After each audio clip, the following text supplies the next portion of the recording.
Selamat petang tuan-tuan dan puan-puan sekalian. Hari ini kita mau cerita tentang siapa yang sedang mendahului dalam pilihan raya negeri Sabah. Adakah parti lokal atau parti daripada Malaya ataupun parti yang gabungan Malaya? Saya tak nak sebutlah apa parti-parti itu, sebab Anda pasti tahu siapa yang kita sebut-sebutkan itu. Tuan-tuan dan puan-puan sekalian, mewakili parti lokal di Sabah, pelbagailah yang paling kuat menyeru mereka ialah parti lokal ialah seperti parti APKO, parti STA, parti Warisan, parti KDM dan parti Bebas. Semua ini menggelarkan diri mereka sebagai parti lokal.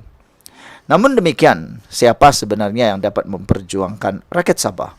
Betulkah parti lokal ini betul-betul boleh memperjuangkan hak dan maruah Sabah? Bercakap tentang maruah, baru-baru ini seorang YB daripada PAS di Kedah terlanjur, walaupun beliau sudah memohon maaf, tetapi rakyat Sabah masih terasa masih lagi terpedih, terluka dan marah.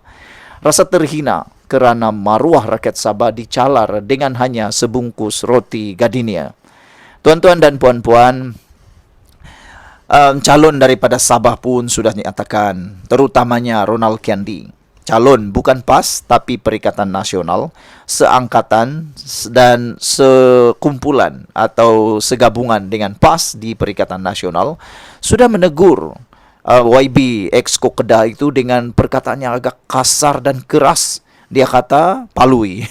Orang Sabah palui itu satu perkataan yang tidak terlalu kasar, tetapi memang agak bukan juga sangat memalukan, tetapi perkataan yang kita cakap macam marah lah macam tu, tapi tidaklah terlalu keras macam tu. Tapi memang menyengatlah.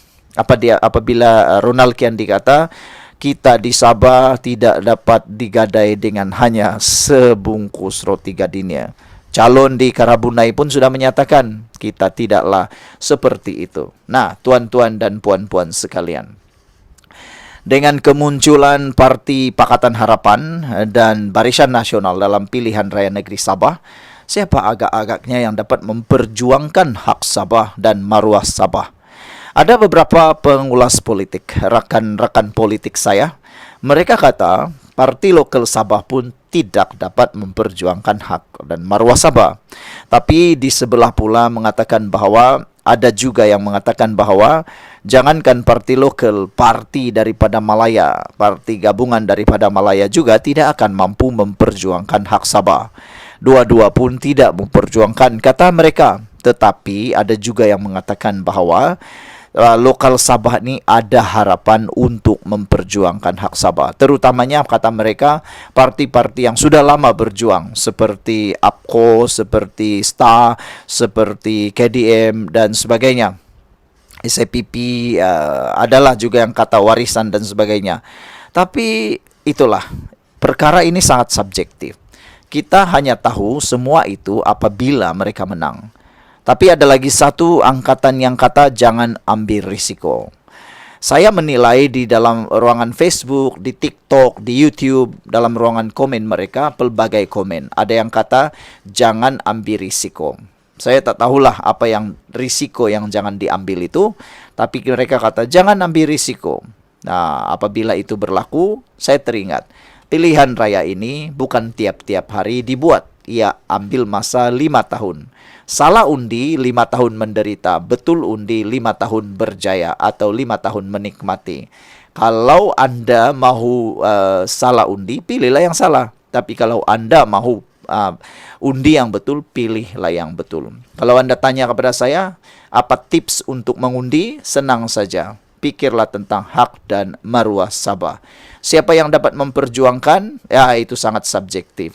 Dulu kita kata parti ini, dulu kita kata parti itu, dulu kita kata parti ini dan itu. Tapi subjektif.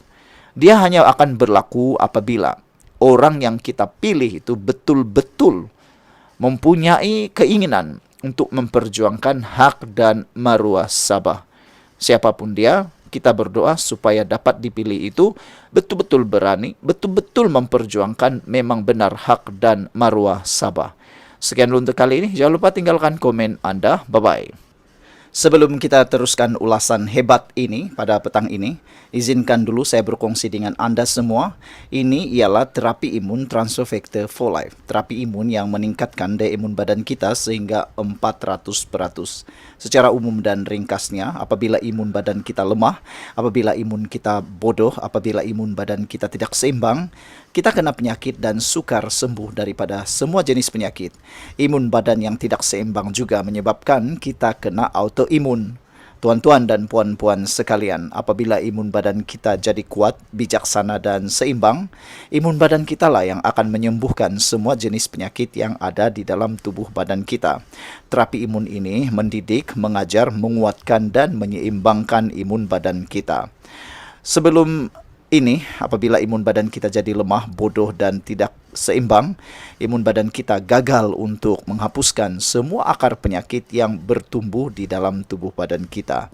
Apabila imun badan kita lemah, akar penyakit akan tetap bertumbuh, berakar dan bersarang di dalam tubuh badan kita. Jawapan kepada kesehatan yang optimum ialah peningkatan daya imun badan, penyeimbangan daya imun badan, dan menjadikan imun badan kita bijaksana. Apabila imun badan kita jadi bijaksana, maka kita sehat.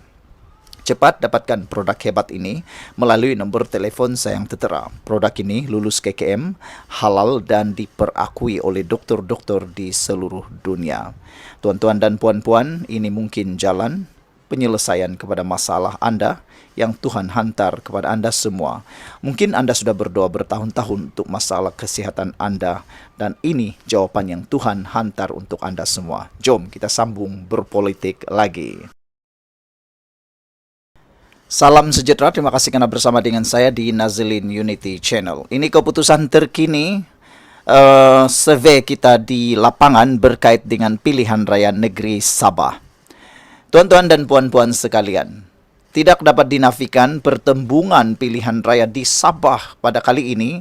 PRN 17 menunjukkan pertembungan pilihan raya yang paling unik, tidak pernah berlaku di Semenanjung Malaysia maupun di Sarawak di Sabah.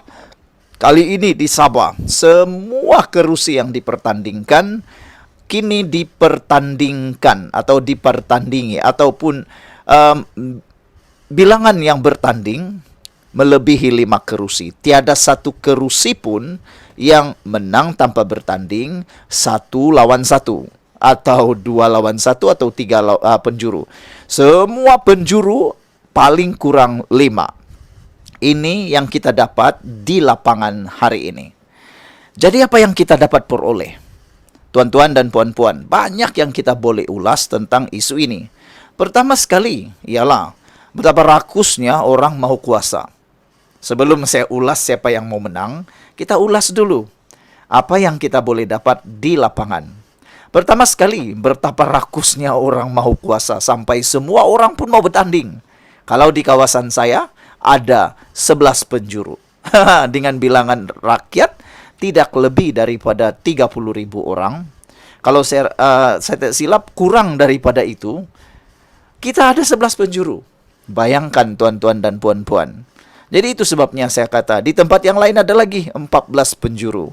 Paling kurang 5 penjuru. Jadi, dapatan kita di lapangan hari ini menunjukkan bahwa betapa rakusnya manusia ini dengan kuasa. Semua orang mahu menang, semua orang mahu menang, semua orang mahu jadi ahli Dewan Undangan Negeri, semua orang mahu berkuasa. Paling teruk sekali, macam yang berlaku dalam parti GRS, sudah ada rundingan, sudah ada pengumuman, akhirnya ramai yang kecewa tidak diumumkan sebagai calon dan bertindak keluar daripada GRS ataupun keluar daripada persetujuan awal lalu bertanding atas tiket bebas.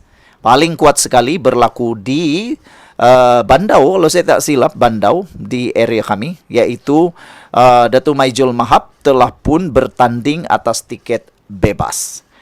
Jadi itu kekecewaan yang mereka nyatakanlah, kan. Ada juga sebabnya mereka wajib keluar dan bertanding sebab mereka sudah buang duit banyak, kempen awal, lebih banyak akar umbi. Itu antara contoh alasan yang mereka beri. Selain itu di Dun Pintasan, Dewan Undangan Negeri Kerusi Dun Pintasan juga berlaku.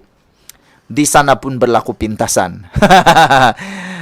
Apabila Pendikar Amin Mulia dicalonkan mewakili JRS, telah pun memintas Fairuz kalau saya tak silap sebagai calon JRS, dan akhirnya marah dia punya akar umbi, mencalonkanlah pula penyandang pemenang atau penyandang JRS di sana sebagai calon bebas. Ini menjadikan pilihan raya di negeri Sabah ini menarik. Paling menarik sekali tuan-tuan dan puan-puan sekalian ialah kemunculan parti-parti daripada Malaya yang turut mau bertanding dalam pilihan raya negeri Sabah. Banyaklah orang cakap-cakap, macam-macam lah orang-orang cakap. Ada yang kata mereka datang nak mau kuasa, ada yang datang mereka mahu memenangi lebih banyak kerusi dan mahu memenangi, macam-macam lah alasan diorang lah. Aku tak tahulah nak cakap apa, terpulanglah pada anda semua, mana yang satu yang kamu mau pilih. Tapi itulah dapatan kita. Apa pula pendapat anda semua? Adakah anda dapati bahawa pilihan raya negeri Sabah kali ini menunjukkan demokrasi tulen ataupun demokrasi yang tak tulen? Kalau kamu tanya saya rasa ini dua-dua pun ada. Demokrasi tulen pun ada, demokrasi tak tulen pun ada, ataupun ada keinginan mau jadi pemimpin pun ada. Macam-macam lah kan. Semuanya nak memperjuangkan. Jadi itu dulu dapatan kita hari ini. Jangan lupa tinggalkan komen anda. Siapa yang anda undi. Tekan nombor 1, nombor 2, nombor 3, nombor 4, nombor 5, nombor 6 sampai nombor 14. Sekian dulu. Selepas ini ikuti terus channel ini. Kita nak ulas pula. Siapa yang lebih kuat? Parti Malaya atau Parti Lokal Sabah? Kita jumpa lagi. Bye-bye.